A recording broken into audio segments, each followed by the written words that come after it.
কথা বলেন, উদাসীনতা না করে, বেহুশ না হয়ে, অবহেলায় অবলীলায় জিন্দেগি বরবাদ না করে সতর্কতার সাথে প্রত্যেকটা টাইম, প্রত্যেকটা সেকেন্ড আল্লাহর হুকুমের মধ্যে সময় বের করা। কথা বলেন, হাযা হুয়া তাকওয়া। দুনিয়ার মধ্যে হারাম আছে না নাই? জোরে বলেন, হালাল আছে না নাই?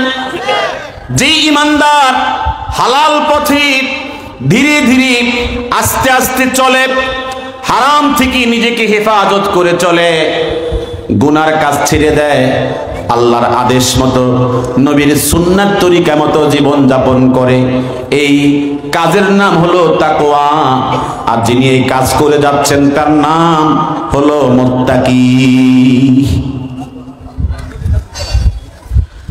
ওমর ইবনুল খাত্তাব তখন বললেন, বাবারে কি চমৎকার তাফসীর তোমার থেকে শুনলাম।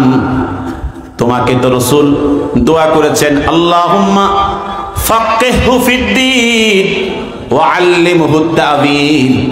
আল্লাহ তুমি আব্দুল্লাহকে দ্বীনের সর্বোচ্চ জ্ঞানে জ্ঞানী করে দিও, আর কোরআন কারীমের সর্বোচ্চ তাফসীরের জ্ঞান তাকে দান করে দিও। সুবহানাল্লাহ, সবচেয়ে শ্রেষ্ঠ দোয়া।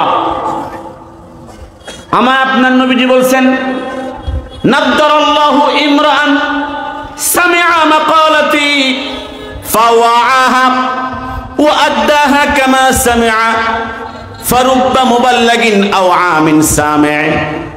নবীজি বলছেন, দুনিয়াতে তার চেহারা সুন্দর হয়ে যাক, পরকালে হাসরের মাঠে তার চেহারা সুন্দর হয়ে যাক, যে আমার হাদিস শুনে এবং এই হাদিসটা আরেকজনকে শোনায়, যে আমার হাদিস শুনে আরেকজনকেও শোনায়, তার চেহারাটা দুনিয়াও সুন্দর হয়ে যাক, আখিরাতও সুন্দর হয়ে যাক।